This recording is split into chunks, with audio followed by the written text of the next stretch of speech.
All right, thank you. Sounds like I can hear myself, so I bet you can hear me. I'm Nick Peters. I'm from Oak Ridge National Laboratory. Just so you know, Oak Ridge National Laboratory is run by the U.S. Department of Energy, and it's the Office of Science's largest research laboratory. So we have a budget of about $2 billion a year, and it's very, very broad in terms of the science that it addresses. And my background is in entangled photons, and I've been doing research in quantum information science using photonics for quite a number of years, including both discrete variables and continuous variables. And it's my pleasure to be the moderator for today's panel. And so with that, we'll go through in order here of the seating order with self-introductions from our distinguished panelists. Hello, my name's Lily Chen. I'm from National Institute of Standards and Technology. I'm the lead of the cryptographic technology group.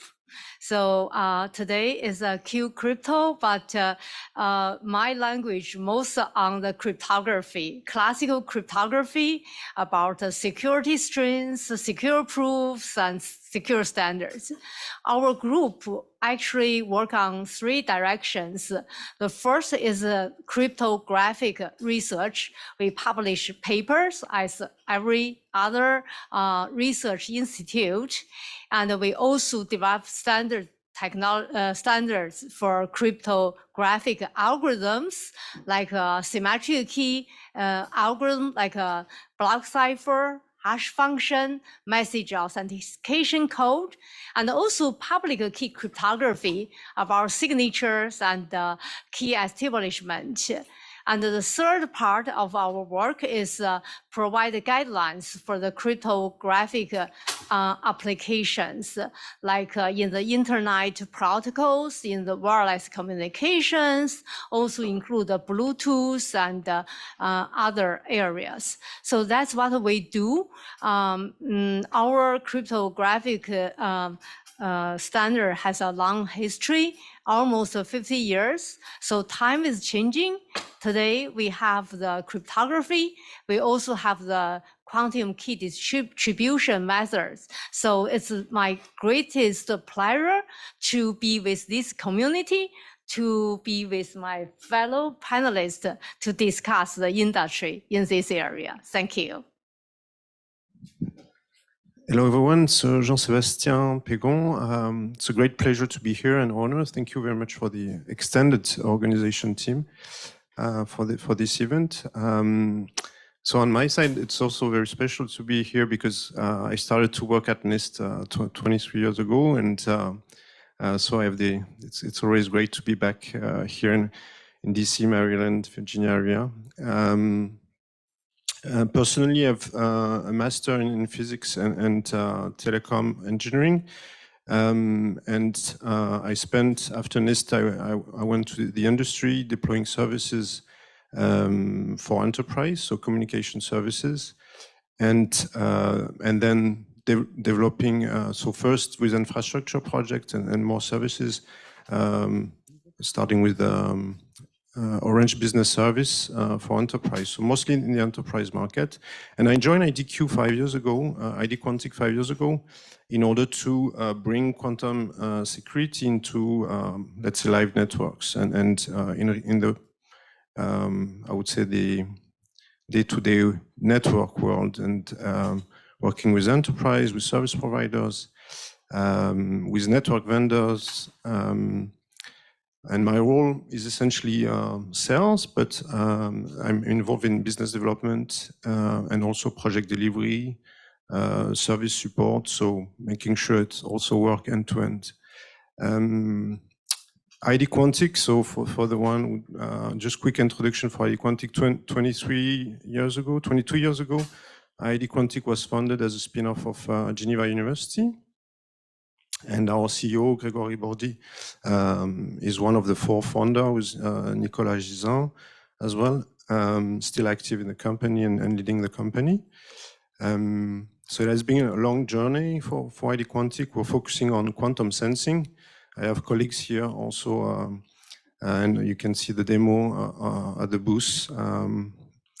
so on the quantum sensing products, and we have a quantum random number generator product with a chip and an appliance, and we have also a QKD appliance. So we launched 2 years ago. We launched fourth generation of our QKD devices. The idea is to be ready to deploy QKD into data centers, into telecom rooms, and to connect it to, let's say, live networks. So I will discuss more in detail about the QKD topic. It's, as I said, a pleasure to be part of the panel. Great. Hi, good morning, everybody. I'm Corey McClelland. I'm with Qubitekk. I'm the Chief Revenue Officer. I'm coming to Quantum through a little different channel. I was a lifeguard for the city of San Diego on the beach, made over 1,000 rescues. My undergrad is in clinical psychology, and then my master's is in computer science. So I've a little varied approach to get to where we are today. I started with Qubitekk about 5 years ago, focused mostly on the business side. So I'll bring a little different aspect to the conversation up here, more from the business level. So we're in the TRL levels in the higher, the production level areas, 7, 8, 9, which allows us to get our products out into the marketplace. We have a varied product line. We have an educational or starter kit that has 5 canned experiments in it. Then we have all the way through to systems. We've installed a quantum network in Chattanooga, Tennessee at APB. It's a utility in Chattanooga, Tennessee. And that is open to subscribers as of the end of last month. So a little different aspect, but I'll try to answer any questions from that perspective, and I'll let the other distinguished panelists talk to the technical side. Yeah, hi all. Yeah, my name is Hanai. I'm from Toshiba, Tokyo. So I have a couple of slides for showing activities for QKD Toshiba. So let me explain a bit. Yes. All of you may have some knowledge about current cyber attack risks. So we are preparing for that. For those of you who attended Tuesday's evening, discussion about PQC and QKD, definitely we have some consensus that both is required for cybersecurity. So currently Toshiba doing research on both QKD and PQC. And currently I'm leading a QKD business unit. We have a long history of QKD development. We started in 2004 in Cambridge, UK, our laboratory. And then 2 years before we started to provide a commercial product of QKD. Currently we have 2 types of model. One is long distance model. This model have a QKD quantum channel on C-band, and also we have multiplex models that have a quantum channel on O-band. Currently, we have kind of a lot of POCs in global. Actually, we have some collaboration with Verizon in the United States. We also tested development in JP Morgan Chase, and also we have some collaboration with CQE, Chicago Quantum Exchange. In Europe, basically we have a strong relationship with BT, British Telecom. Currently we deployed a quantum secured metal network trial test in city of London. Also, we have some POC with Orange, famous France telecom operator. Also in Asia Pacific, we're doing some tests in Japan. Currently, we deploying a Tokyo QKD network with NICT, National Institute for Communication Technology. And in Korea, with KT, Korea Telecom, we deployed some test beds in city of Seoul. And so we are preparing a test bed in Singapore. This is an example in Europe. Sorry. The test was some medical center in Austria, Graz. The point is they tested not only QKD, but they tested secret sharing storage system on top of QKD. So definitely customer needs to test not only a QKD, but they need to test their applications. So definitely we need to have some type of such platform application on top of QKD. Also, this is an example of QKD test, but for manufacturing side, this is done in the UK with BT. And this is quite interesting POC because usually in the QKD test bed, we need to deploy some dedicated fiber link. Well, we need to deploy a new fiber link for QKDs. But in this situation, we're using existing BT's commercial fiber links called BT OpenReach. So that is some kind of dark fiber as a services. They are using some wavelength multiplexing technology. They can provide some dark fiber service on existing fiber channel. So it's really easy to deploy equipment on top of existing infrastructure of BT.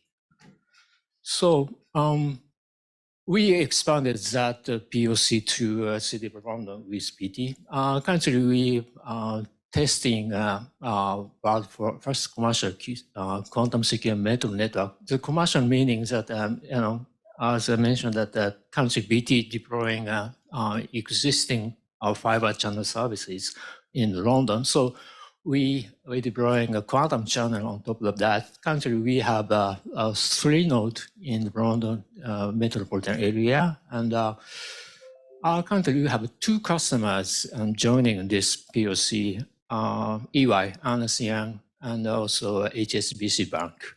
So they are testing this new technology for their businesses.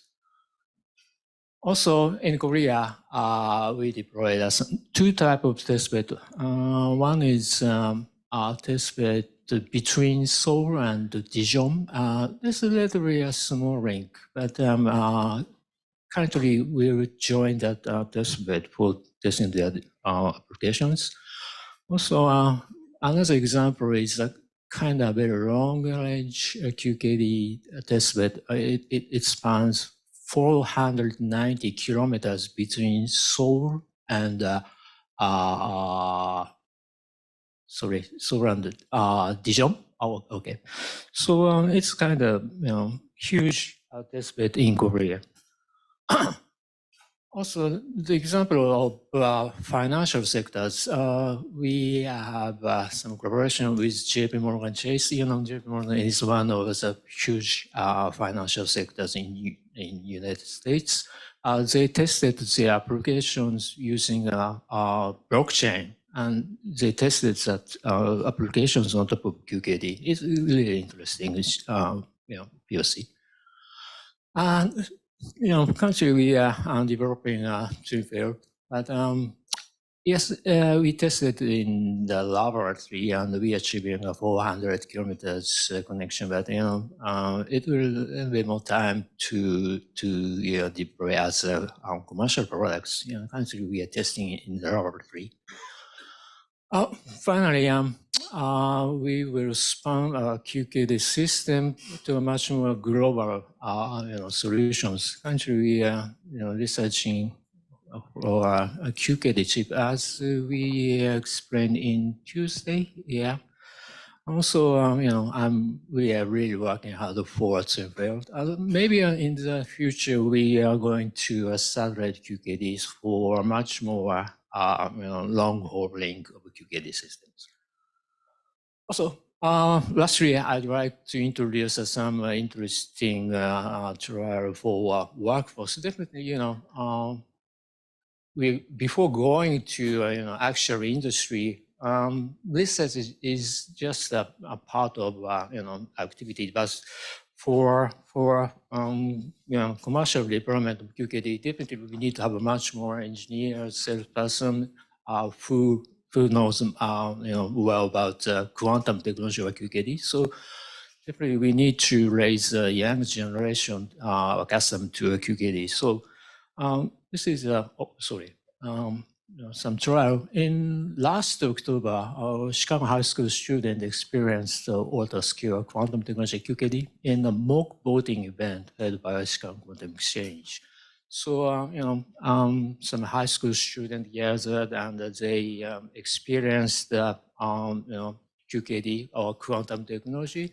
That is a really nice activities for enablement of a younger generation to adapt to quantum technologies. Okay, thank you for attention.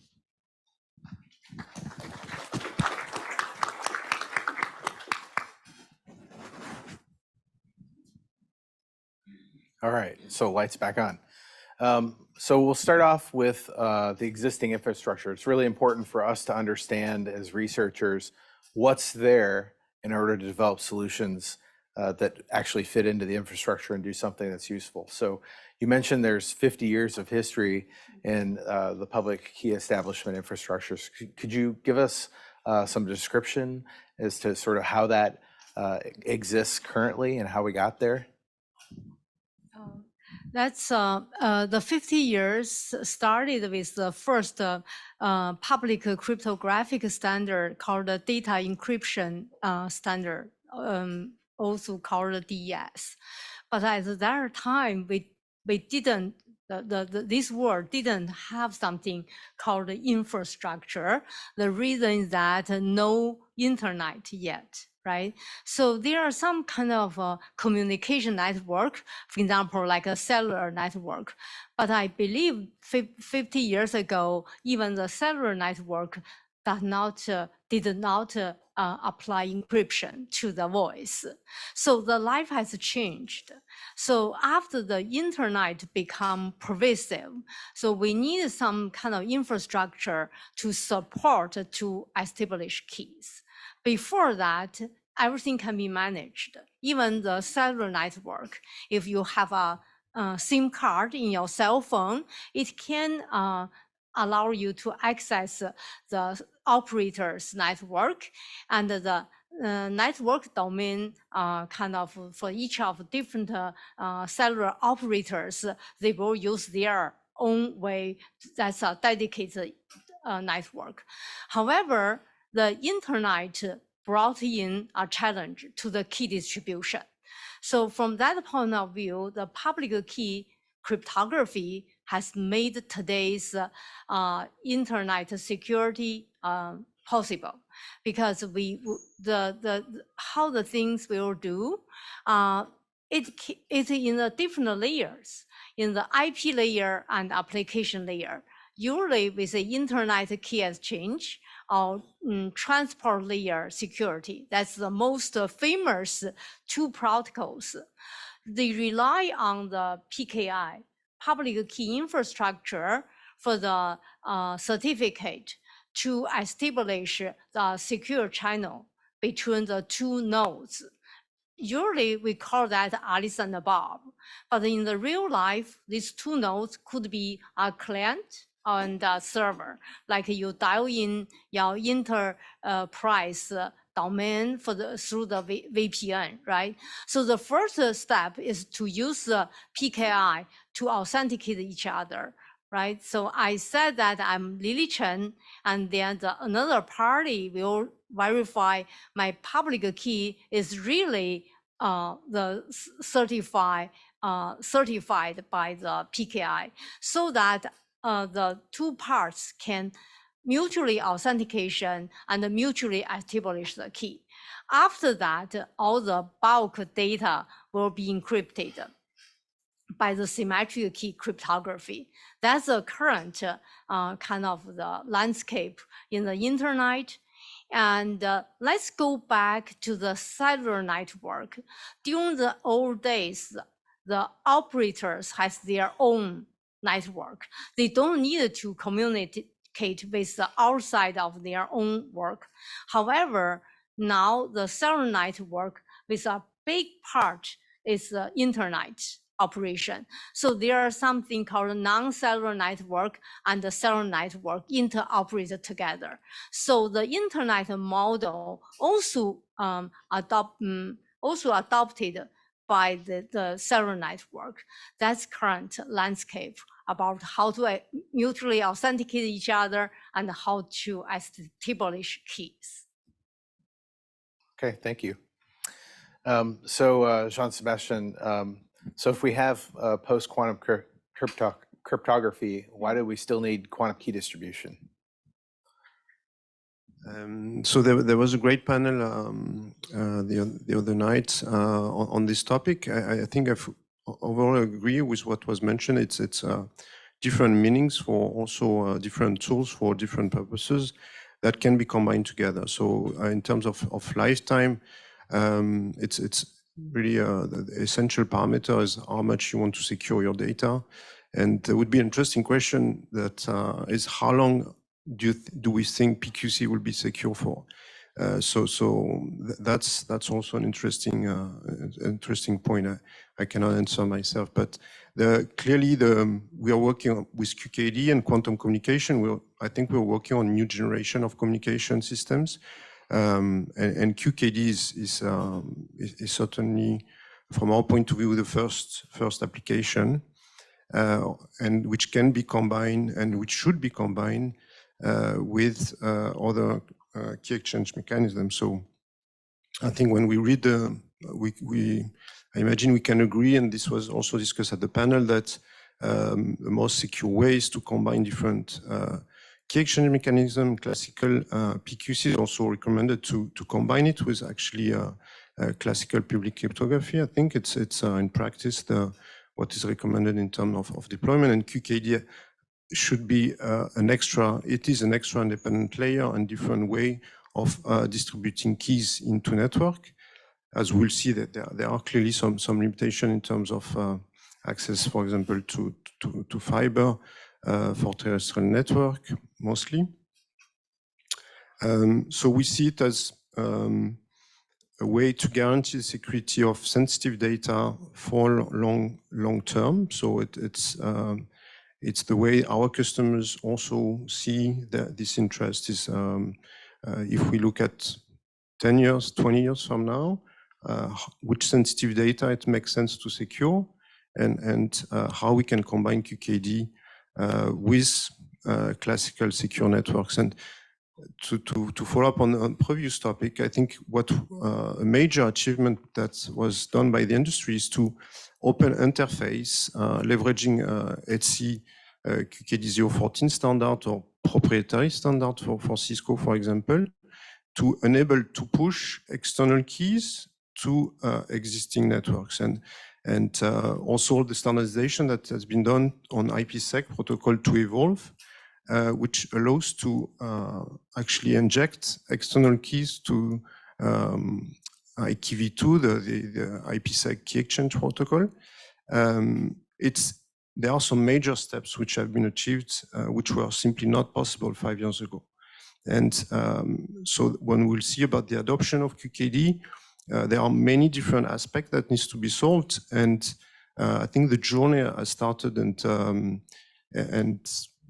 working also with leading network vendors, they clearly understood the value of combining actually, it can be PQC or QKD or a combination of PQC or QKD, external keys within your system key exchange mechanism that is frequent today, leveraging, of course, Diffie-Hellman or ECC or RSA, right? So there is a good awareness from part of the community, but probably not globally yet from the cybersecurity at a global level. So I think this awareness needs to continue. And for me, it makes sense to combine and mention QKD and PQC. Thanks for that. So in the US, there's been a mandate to start deploying post-quantum cryptography to replace what's in the current infrastructure. And it's going to take a long time to do that. And part of the executive orders that have come out that have said that is to go out and try it even before this gets standardized to see how it works. And so, you know, in some sense, it's a large experiment, but that sort of begs the question, which is for Corey, you know, what are the biggest challenges towards broader adoption for QKD, potentially in support or in combination with post-quantum cryptography? There's a lot of knowledge base on quantum that needs to be addressed across basically the world, but definitely in the United States. And bringing that awareness of what quantum will be able to do once we have a quantum computer to standard cryptography that we use today is really important. So not that we don't have an issue today with harvest and decrypt later, but we do still have to look forward to what would happen once we have a quantum computer. So just as an example, we've been working in the electric industry and looking at QKD between substations and a control center to protect the SCADA communications that go back and forth. Looking at the impact of what would happen if the electric system was hacked.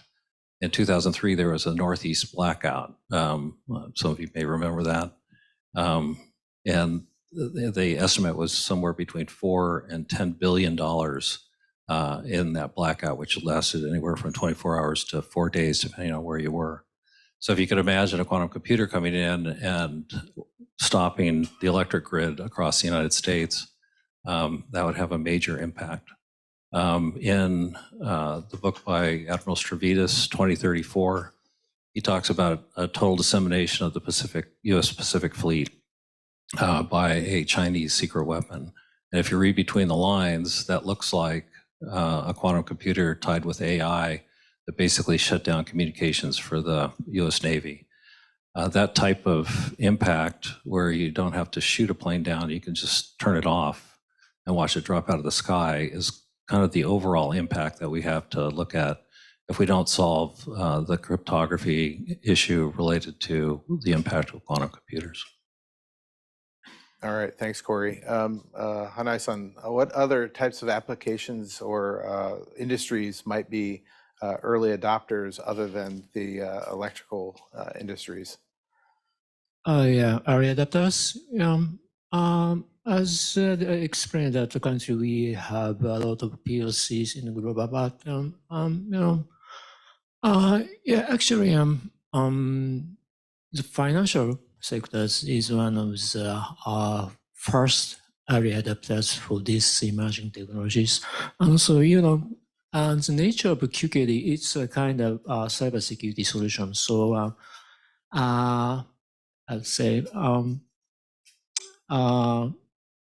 nationwide security, or I would say national security area is another area for adapting a QKD, including self-defense or police or something. And also, we tested QKD the trial in healthcare. Cybersecurity need to protect a kind of very sensitive data, including some personal data. Also, human genome is kind of ultra personal data. We need to, keep in secret forever.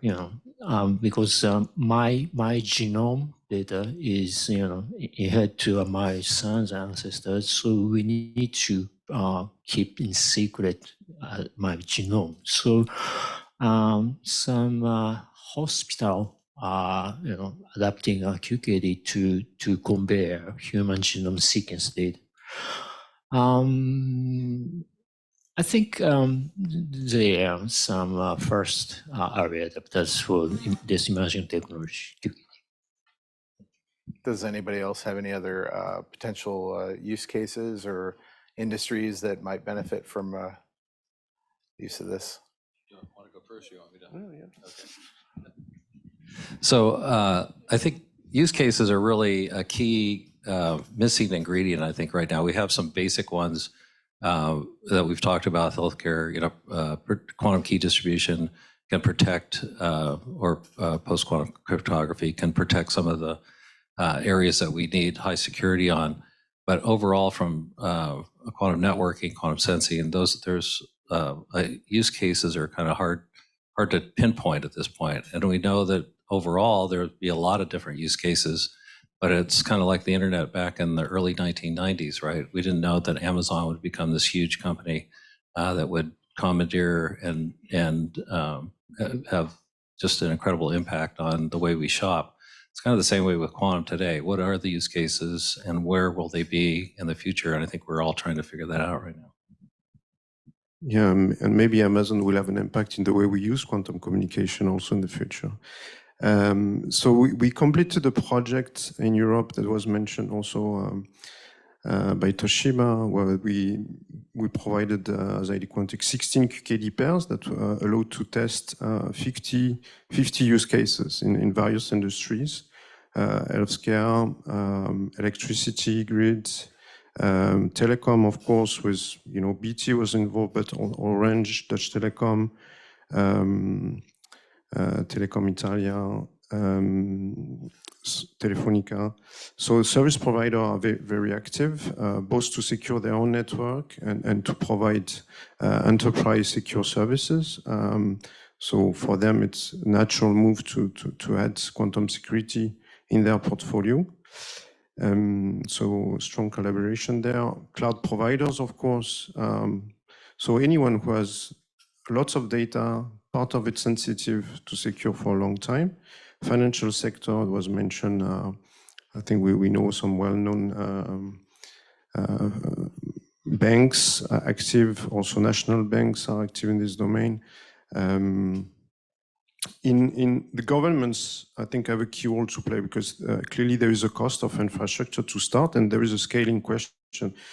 Distributing symmetric keys using QKD is interesting when you can, of course, cover a network. So we, a nation or a region, or ideally internationally, we completed a deployment as ID Quantique in South Korea with 30 node network for securing the South Korean government network. So it's 48 governmental agencies that leverage this network in collaboration with SK Telecom, with actually the service provider managing the network and also guaranteeing the service level, the operation of the network, because as you know, the quantum part, of course, is a very important component, but there is also the classical security part and the classical operational part of the service, which is also essential to make sure the service can be run by user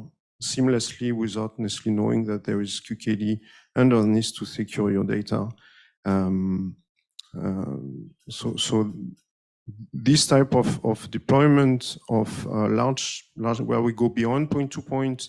Today we use, as you know, prepare and measure, DV-QKD like Toshiba, with using C-band or O-band to multiplex classical and quantum communication. We see clearly that we can deploy our systems and in live networks with temperature, also control, etc.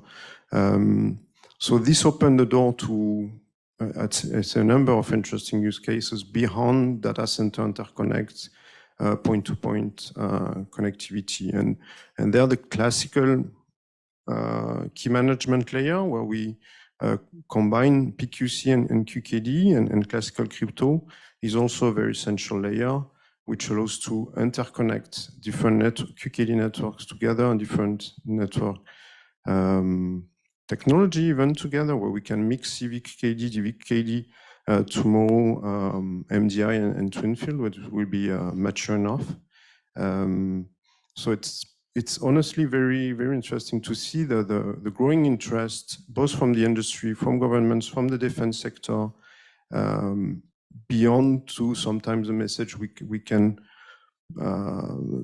think just from NSA or other security agencies that want us to, well, the industry to focus first on PQC and QKD maybe as an option at some point. But the QKD timescale deployment, as we know, is long. So it's not, we cannot activate a national network in 1 year. So some organizations have understood that and started the journey with a part of the network secure with QKD, and then of course you had links, and as the internet was not built overnight, quantum communication networks will take 30 years to be built, certainly, but it doesn't mean we shouldn't start today. And interesting, I mean, leading companies and government have started the journey, so it's very positive for, I think, for all of us.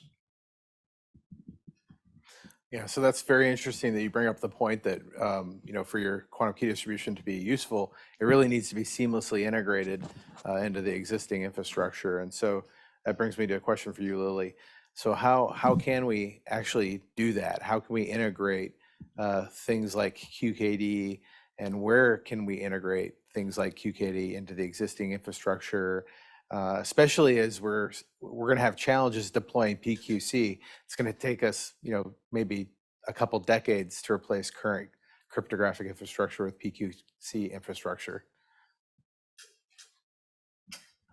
For that perspective, I think it will take even longer to deploy QKD. But on the other hand, if for the QKD, I would say in a lot of situations, availability.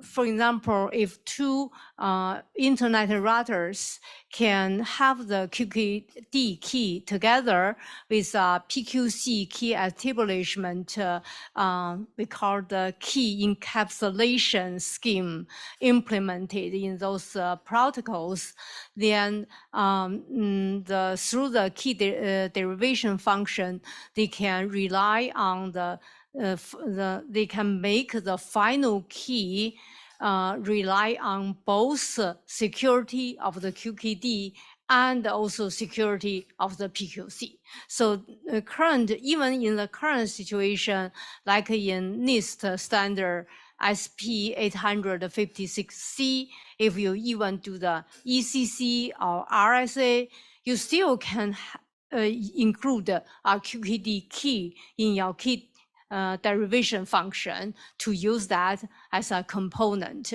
Then your existing cryptographic module can still get the FIPS 140 validated.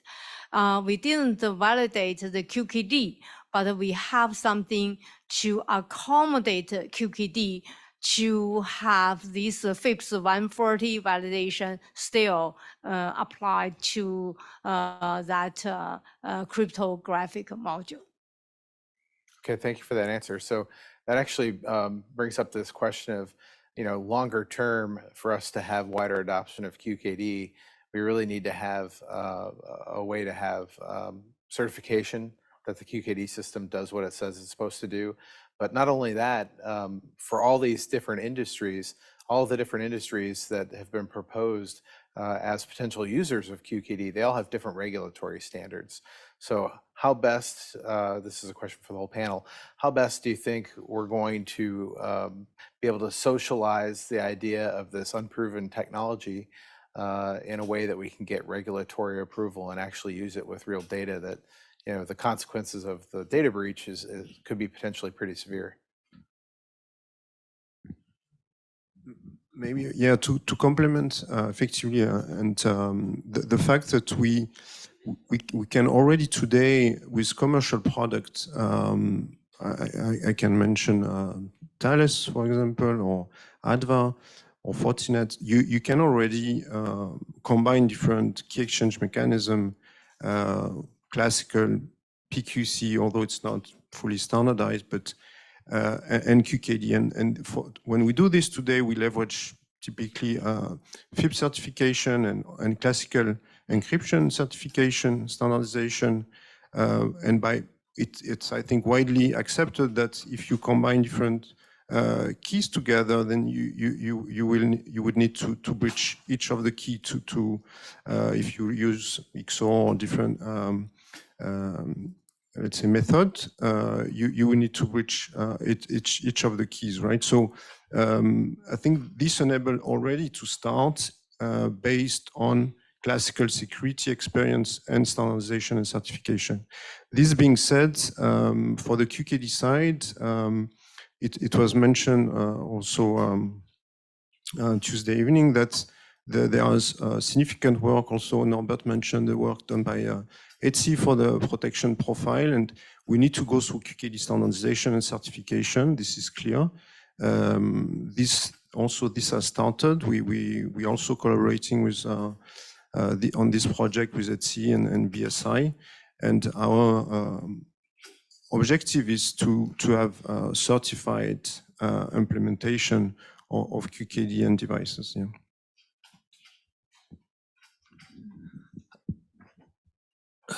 So let me step back a few comments back. I think we're kidding ourselves if we think we've got decades to change our security systems away from RSA. I think that overall, quantum computers are not as far away as we think and have heard they are. You know, I've heard some companies saying they'll have something 3 to 5 years from now. It could be quicker than that. So we don't have 2 decades to change our security systems. We need to be thinking about it and how we're going to do it now. The U.S. government has woefully underfunded quantum research to get us to a point where we have that capability to change over from our current system. And I know it's taken a long time for us just to get to where we are today, but we don't have that time in the future, so we really need to be thinking about it. The other part of that is, you know, the people that are coming up, the quantum workforce, which really needs to be pushed hard. And we are, again, woefully underfunded to get the quantum workforce up to the point where we need it as well. And that's, you know, not only in the United States, but across the whole world. Yeah, regarding to some standardization or certifications, for example, I explained POC at Korea. At the POC, we deployed a QKD link, and also Toshiba provided a key management system. And this is very interesting that at that POC, also 2-3 local QKD vendors from Korea joined that project, and their equipment works under our Toshiba key management system. We connecting the key management system and the QK links by using a ETSI standard interface. So, you know, definitely from industry point of view, we need to have some type of multi-vendor configurations. You know, customers, you know, buying from many type of suppliers. So that type of different supplier must, you know, coexist and working together in the same system. So interoperability is kind of very important for industrialization. So regarding the key management system, currently we are providing our Toshiba key management system. Also, you know, IDQ have their own KMS. So sometimes we need to have some standard between KMS in the KMS layer of QKD. And then next, much more broader certification for, you know, key management system in existing systems. You know, currently we have already some key management or key exchange protocol. So maybe we need to adapt such a type of existing standards, but it a long time. Before starting that, we need to have some interoperabilization between QKD vendors. So from you know, industry point of view, that is the first requirement for a new technology. So in terms of trying to do some standardization, are there technical barriers or business challenges that are preventing us from doing that? I think in an earlier session, a comment was made that, and this is a comment that's made many times, if we standardize too early, we're going to prevent ourselves from having additional innovation. And so identifying where a gap exists in order that, we need to fill that gap in order to innovate and standardize and move on. I mean, that's a pretty key challenge, and I was wondering if anybody had any comments on that technical gap that still needs to be addressed. Yeah, as I mentioned, that is true that every time we visiting our customers, they they asking us that Toshiba equipment have some standard or something certification, but so from business side, it's really important to have some standardization of a certification program, and yes, we want to say our customers that Toshiba equipment is have some certification of blah, blah, blah, something like that. But from a development point of view,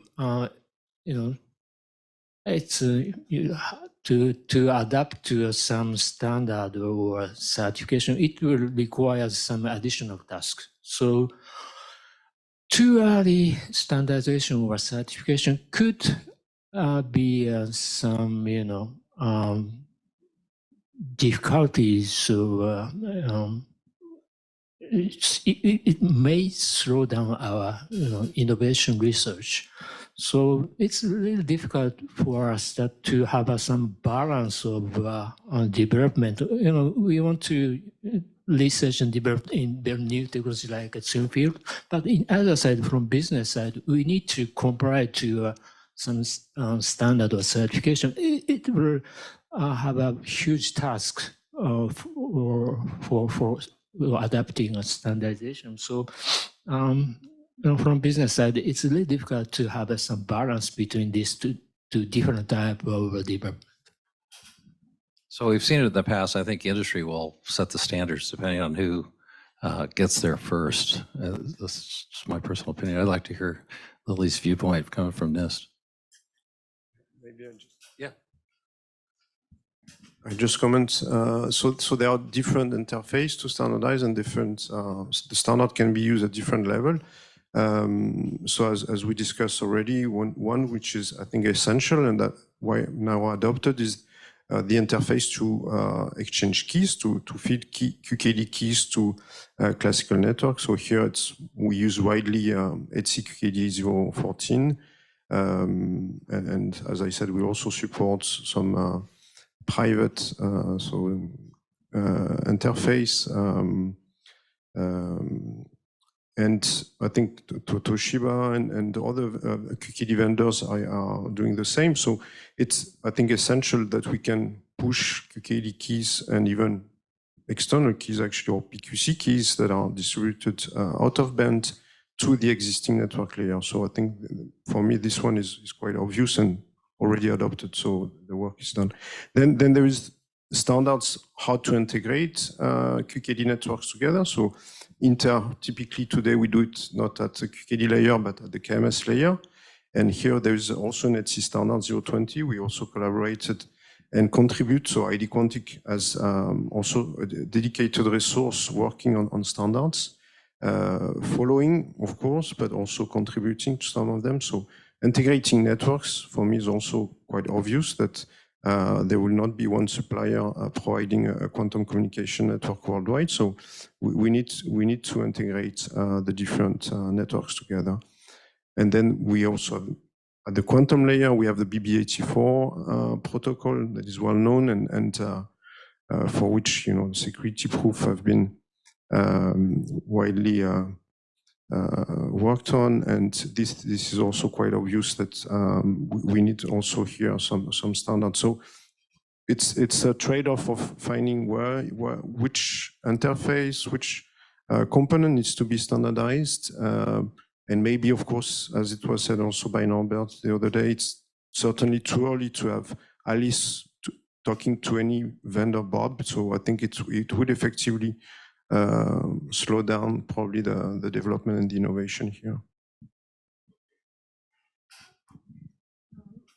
I can share what the FIPS 140 validation certificate right now. So this is kind of probably a lot of people, when they hear this, they feel very disappointed because they didn't realize the FIPS 140 validation is not on the protocol level, and it's only for the cryptographic module. They have a definition about a module, and with a boundary, and inside at least one NIST approved cryptographic algorithm is implemented. So they have from level 1 to level 4 security levels. And the NIST developed the testing method, and then the labs will do the testing and submit the testing report to NIST. So what they test is besides the algorithm implementation, they test for the physical security, like the boundary. If you drill a hole, what will happen, and those kind of things. And until level 4, they talk about side channel attacks, resistance to the side channel attacks. So from this point of view, I think for the QKD, there are many different components: protocol level, data protocol level, and also the core for the QKD to generate the key and to send the key out, that kind of part. So I think it's very important to start from the basic scope. Otherwise, probably it's going to be hard to scope this testing and validation program. Okay, thank you. So in terms of all of the research out there, what are some of the areas that you'd like to see, like technical areas you'd like to see advance in order to help drive costs down for deployment? What are the parts that are sort of the most expensive in the box? Just from a real high level, I think adoption is going to change the dynamic, because the more product that we can get out, the lower the price will be. It's just basic economics there. So the more adoption, I think, will change the cost benefit between the users. Yes, I don't want to disclose much detail about QKD box, but generally, QKD is optical communication system, and in BB84 we're sending a single photon. So usually, mostly expensive component is a single photon detector, and in this QCrypt, many ideas have displayed, and most of the system currently using superconducting nanowire single photon detectors. But they are kind of very huge equipment and also expensive, and definitely it is not for a commercial product. So currently, all our products are working in room temperature. So we simply much more,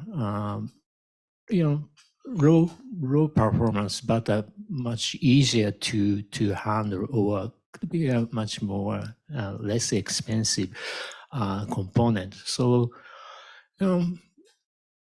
the naive answer for cost reduction is a mass production. If we, supplying much more number of product, the cost will reduce. But if QKD could, to adapt to a much more wider use cases and very popular devices, that number of devices growing, and as each cost of component could reduce. So from a supplier side, I hope we need to have a much more, cheap and easy to install single photon detector is necessary for reducing the cost of QKD, I think. Yeah, I agree as well. On our side, we try to design the systems also to be simple enough to reduce the cost down and to make them more reliable. So, for example, we don't use a polarization encoding. This is also to be able to use the maximum type of fiber networks because fiber is also a very important part of the cost of when you deploy a QKD infrastructure. So if you look overall end-to-end, it's actually the QKD devices. In some projects that we did, it's less than 10% of the overall solution cost. Because if you consider all the additional costs in terms of data center, rental space, especially the service operation team, resource, fiber. So the QKD component is not necessarily the big part of it. Of course, it needs to be still optimized. So in terms of detectors, we have two models. One car protocol is using only 2 detectors. So this is also to get the cost down. And another, so the BB84 system is using 3 detectors. And also reducing the size, obviously, as it was presented in some of the talks. So integrated photonics it will be the next step. It's not for tomorrow, but certainly when we integrate into existing network devices, our vision that the QKD port will be just another port, and SFP in your network chassis at some point. Today it's different. It's clearly a different appliance, but we have, for example, a 1U system. So when you lease your rack, you can use only 1U for the QKD part, which also already reduce the space cost. So there are many different aspects to actually make the service affordable for certain application. And of course, the idea is that the cost should be lower than the risk that you want to cover. And so it's also about the risk assessment of what's the cost of giving your data to an adversary. And here there are already some business case that flies. Like even in the past, we started simply with e-voting platform in Switzerland, where we added the QKD into the network infrastructure layer. So there are many different aspects to make the service affordable. And that's why also working with service providers is really an important part to integrate also in existing network infrastructure, network management system. So beyond the pure quantum part, I would say.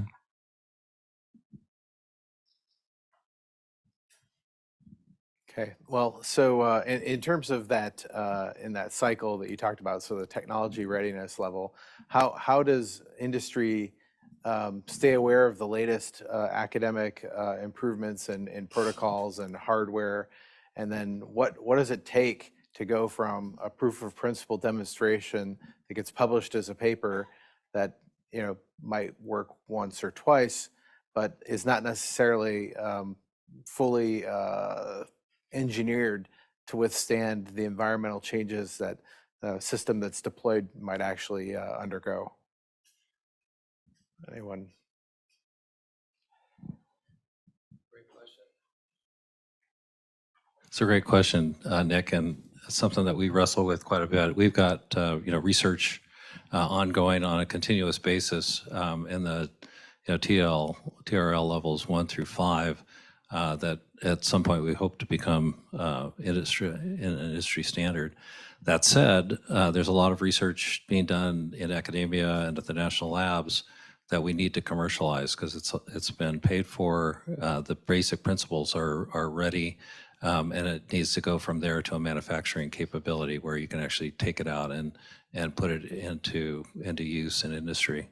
So I think there's a gap there. I think we need to work on that transition between the research and the lower TR levels and to get it to production. And I know Department of Energy, as an example, has a commercialization arm, and I think they need to get a little bit more active, and because there's a lot of really good stuff out of the national labs that can be commercialized and brought into a product. But that's a private government type of relationship that needs to take place. So the IP is transferred or leased or however it's done, but to get that great research out of the labs and in industry.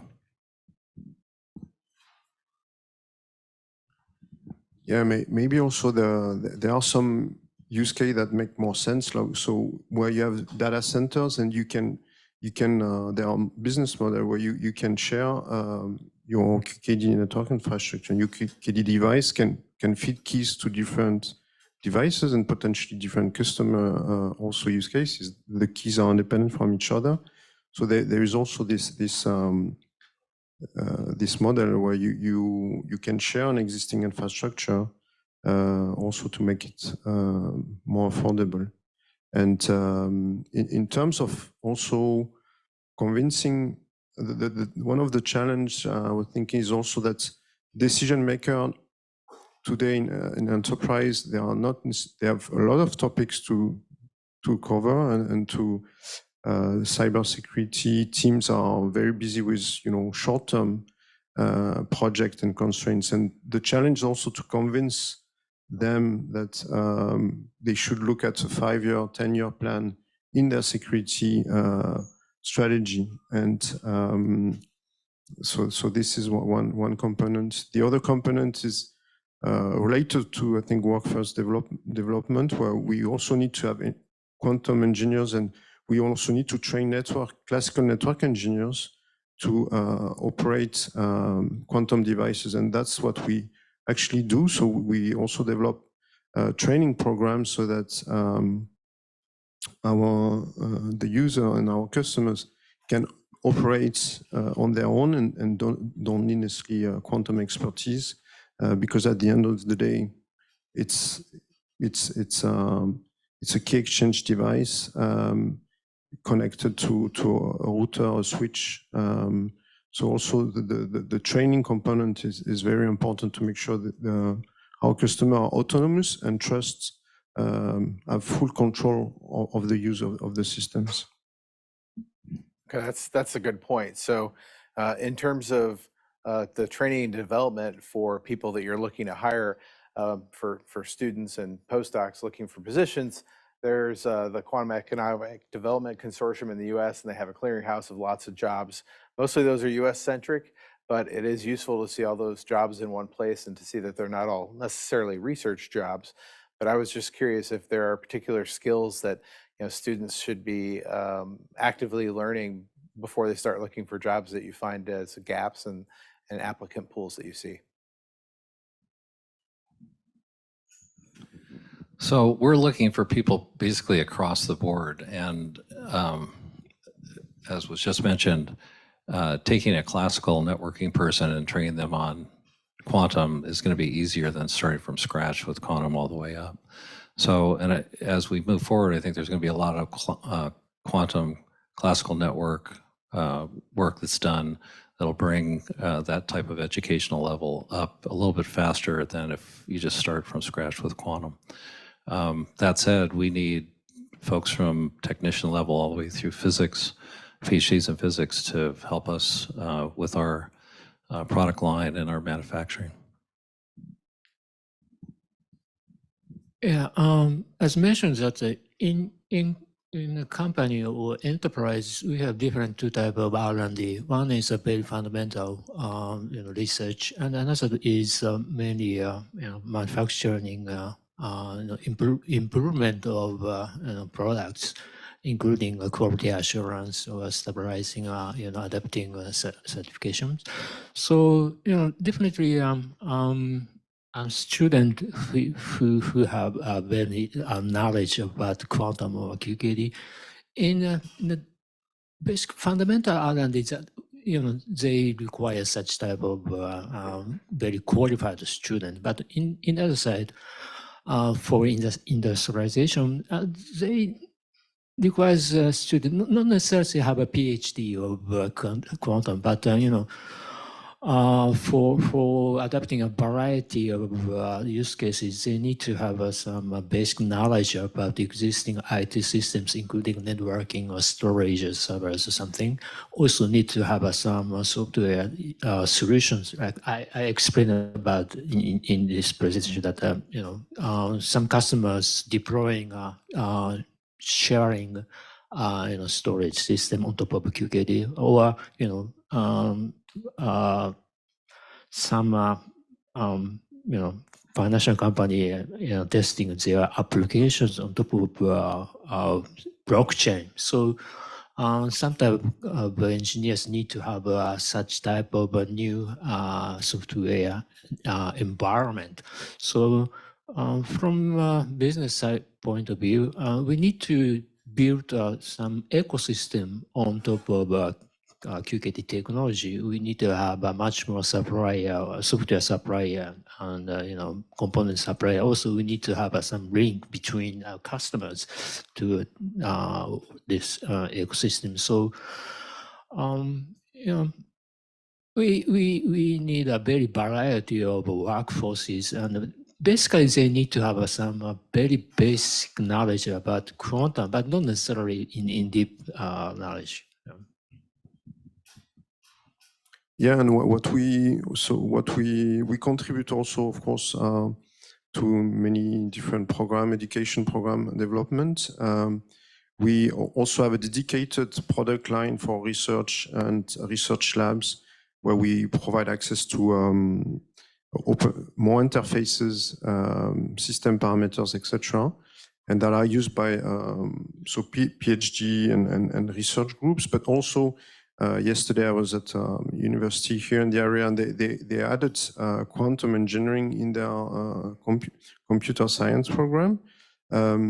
So we see more and more also quantum being added as a component in cybersecurity classes, in quantum engineering, computer engineering, or other programs. So I think it's starting.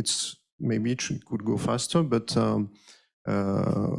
We also need to explain students the interest of and the value of learning about quantum. Sometimes it's a bit seen as been scary, or let's say too complex, or also not here. We have lots of expertise, but that's the feedback I received actually from yesterday. Sometimes also that young students don't necessarily see. Well, it's the first time they hear quantum,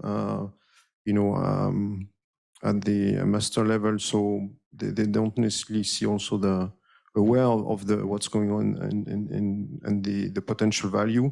And our chairman was saying also we'll see really a quantum adoption when we have quantum in high school and lower level, where students can also be familiarized with the quantum principle, the basic quantum principles. But hopefully it's not mandatory, as it was said, to operate a QKD network. You need more Linux than quantum expertise, I believe. And that's more good news for the engineers, because as I said, they don't want all to be quantum experts, and hopefully they shouldn't be all, but clearly the cybersecurity component is also a field where we lack resources, and quantum, I think, should be added as a component with PQC to post-quantum security. Also that the threats and the awareness is there, because I fully agree that we should really push and speed up the deployment and the adoption of quantum safe. Otherwise, if we have sensitive data, really, even clearly it was mentioned that even democracy, where we see the influence of accessing sensitive data today is impacting our day-to-day life, I would say, with elections, etc., etc. And with the Ukraine war, clearly was clearly we see again that access to sensitive information is really essential. So I think that that's also the message around more globally security and quantum safe approach. Yeah, I like to add. I agree that all the talents we need for the well adoption of the QKD is really to make the QKD better. But on the other hand, I hope to see the next generation of the graduate students. They have the both background on the regular communication and also at the same time about QKD. For example, when they boot a computer for the secure boot, they can ask a question how QKD can work here. And when they establish a secure channel, they know how the QKD will be used. That part of the talent, I think, is a gap. Now, the students either understand how the cryptography is used, like a secure boot, software verification, or secure communication, or QKD, not both. I think we need the students who understand both to help the QKD well deployment. Okay, thank you. I think it's probably time to open the floor for questions from the audience.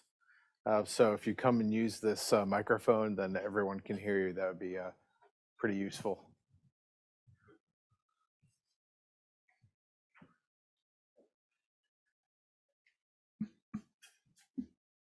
So great panel, good comments. At the risk of going a little bit out of topic, I'll just say that security, the practice of security is not just limited to security in transit, data in transit. You can take what you guys and girls have all been talking about and sort of extend it to data at rest.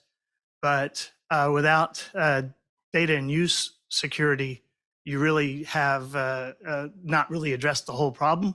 It's a holistic problem that you have to address all. Dr. Chen did mention FIPS 140 level 4 security, and that is certainly a start. But the problem with that is effectively that's putting a shield around your symmetric secrets, if you will. And so really the sort of information theoretic approach will be to go either FHE, which has its own problems, or blind quantum computing as another example, which is more theoretically secure. So I think, in general, I'm a big fan of hybrid approaches. So PQC and QKD, yes, please. But it also needs to be, you have to attack the data in use problem. And I think that that's the only way we're going to get to truly information theoretic security. Okay, not much of a question. Anyone else?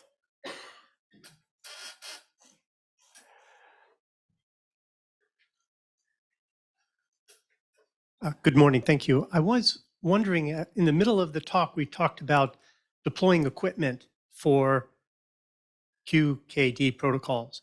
And immediately the question that came to my mind was, is there a point in this process where this equipment that plugs into either our existing telecom system or is deployed out in the field for the purpose of using QKD, does that become fully exposed in the sense that everybody's allowed to open that thing, look at it, understand every circuit that's in it, really tear it apart down to its core elements to be sure that it's cryptographically safe, in the sense that all cryptographic protocols are strengthened by the fact that they're completely known, right? Everybody can look at it, everybody can attack it. What point does it come down where the industry that's producing these boxes just puts it out there and say, hey, here's this box and a screwdriver, tell us what you think? Is that a clear question? Well, clearly, there are some, we collaborate as ID Quantique with some security agencies and, of course, also white hackers. sharing more detail that what you can find publicly today, of course. But this is not done over the internet. So it's a bilateral today, bilateral agreements. But certainly it's part of also a certification process and standardization process. Maybe what I wanted to say also in terms of security, it's about the key generation. So it's not the topic of today, but as you know, quantum randomness is also starting to be used with other TRNG and pseudo-random number generator, and we're using here for also, of course, the NIST DRBG standards. But also it's identified as an important component is the seed of your randomness, and here quantum plays, as you know, and a key role, and we see more adoption of quantum randomness overall, whether it's inside your device, encryptors, HSM, or distributed over networks. Of course, more privately, ideally, or at least, of course, security then it becomes very, very important. So of course, QKD doesn't solve it all. It's as you mentioned, mostly today it's used by AES combined with AES 256 for symmetric encryption. It's one part of this, security network ecosystem, and of course we shouldn't forget all the rest, including of course going through classical security process. I think it's essential for QKD devices that are integrated into classical networks.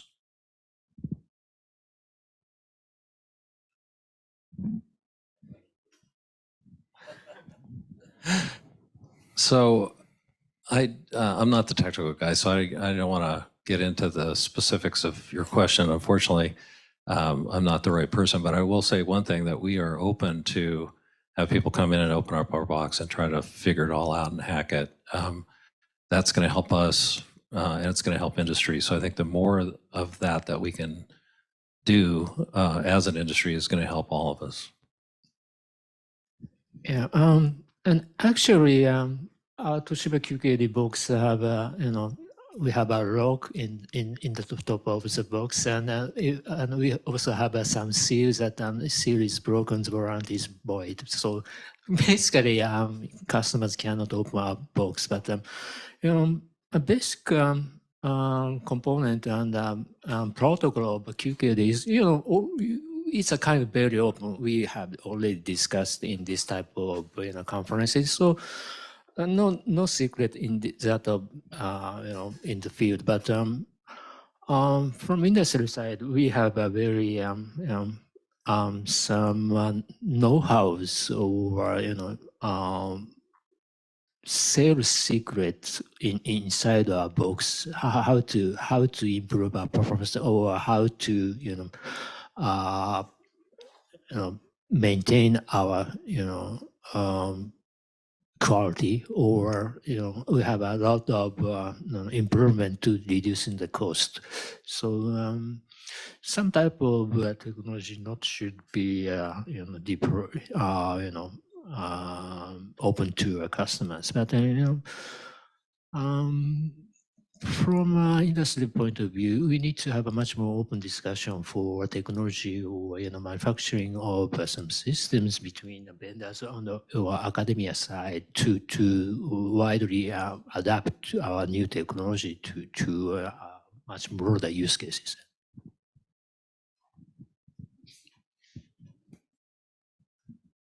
I want to comment on Will's comment.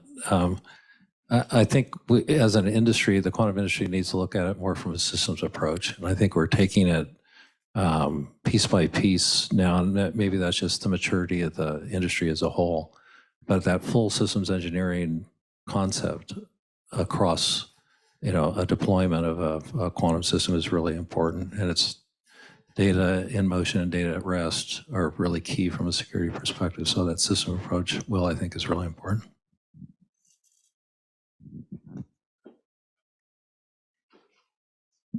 I can ask a question. So when you were asked earlier what technical advancements you'd like to see, I was surprised that nobody sort of jumped up and said, repeaters, give us repeaters now. So can you talk about why that is and talk about trusted nodes?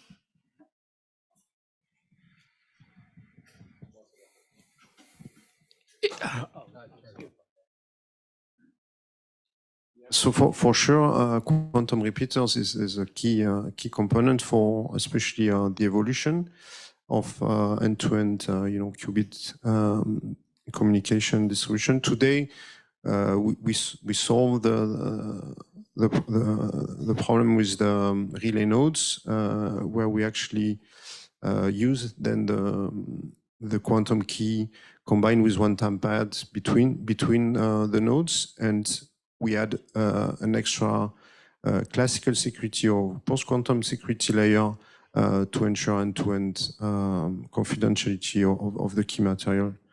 But for sure, this is identified as a weak point of QKD today, that if you breach physically your relay node and then hack the classical security, hack the system, then you can get access to key materials.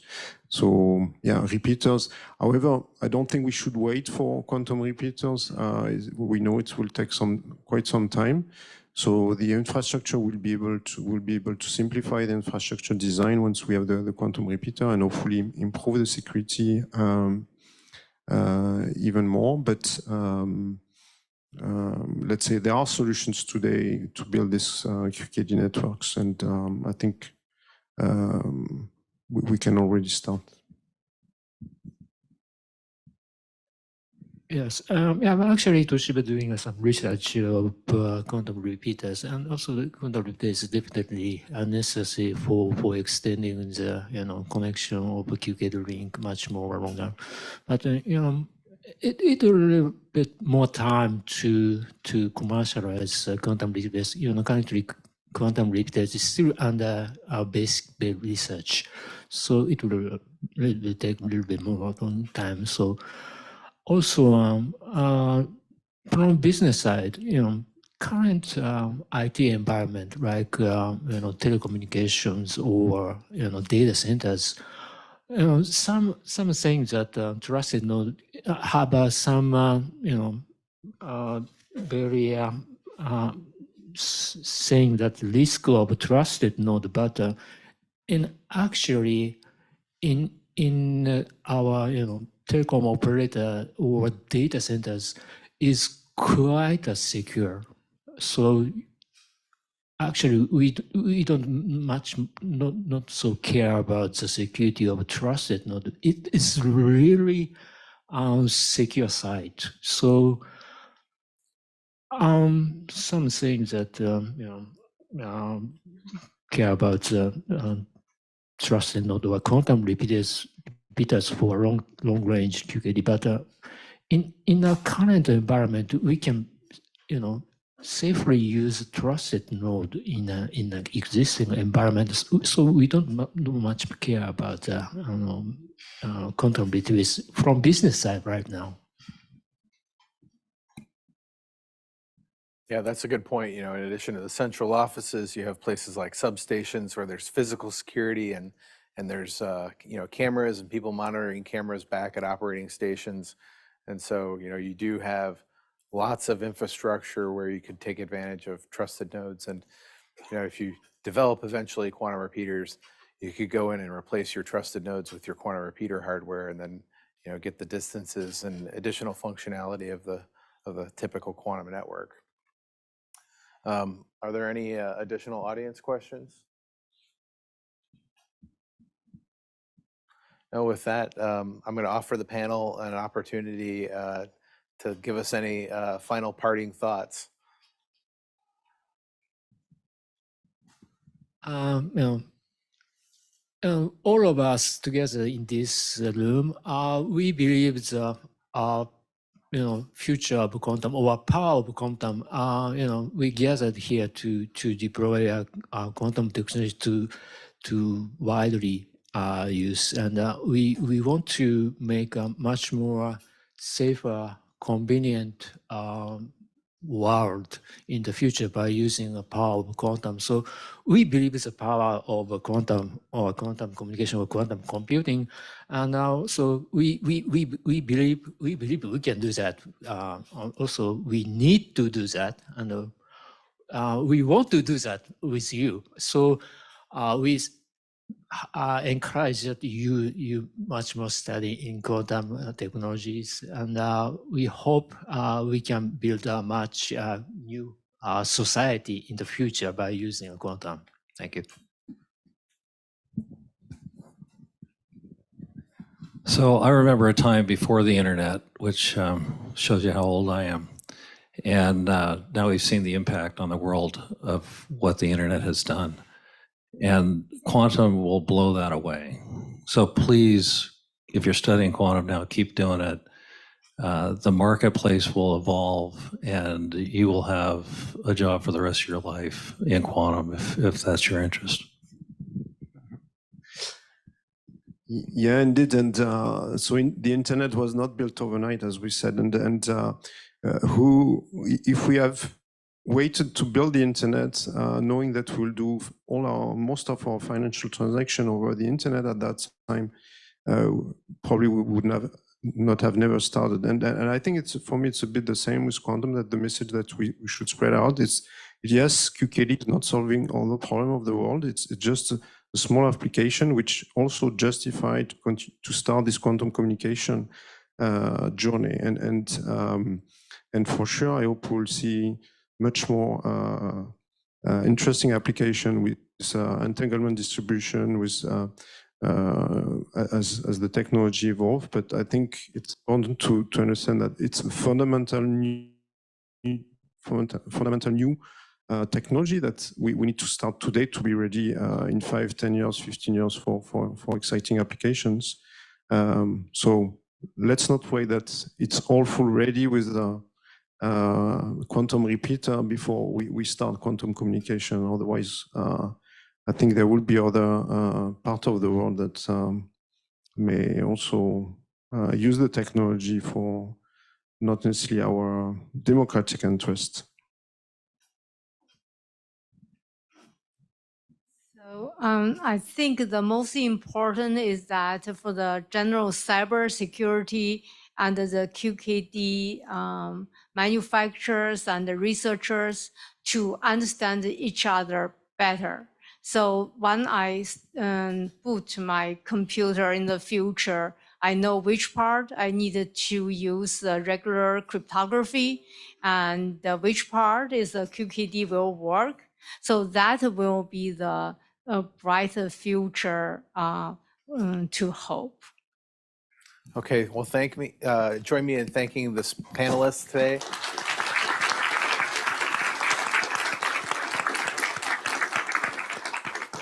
Did you have any announcements before you? Okay. Let's please also thank our moderator,